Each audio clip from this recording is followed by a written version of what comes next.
In Cambodia, many kidnapped or detained victims were often lured by promises of well-paying jobs or were simply local tourists.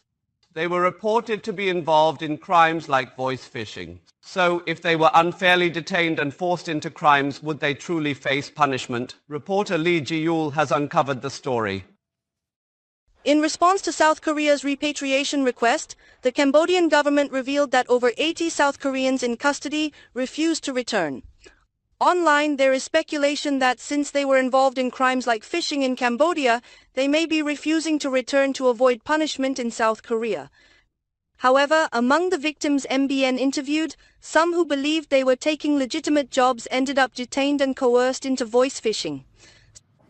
They phrased it convincingly, saying something like, "We need a counselor who can speak Korean," making it sound quite plausible, credible, and entirely reasonable. If someone commits a crime under harrowing circumstances, would they still face punishment? In South Korea, even simple involvement in voice phishing can be prosecuted under fraud or aiding and abetting fraud laws.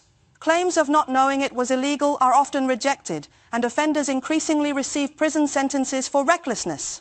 For example, a man who went to Cambodia and delivered 200 million won in phishing proceeds claimed he thought it was currency exchange, but the court applied aiding and abetting charges, ruling he had constructive knowledge. However, in cases like Mr. Kim, who was confined and forced into crimes through assault and threats, there is a possibility of exemption from punishment. Article 12 of the Criminal Code states that if an act is compelled by irresistible force or violence, responsibility is nullified and no punishment is imposed. In confinement, it strips a person of their physical freedom, leaving them no choice but to comply unconditionally with the imposed demands. The Koreans who were detained in Cambodia are expected to undergo police investigation upon their return, where it will be determined whether they voluntarily participated in the crime.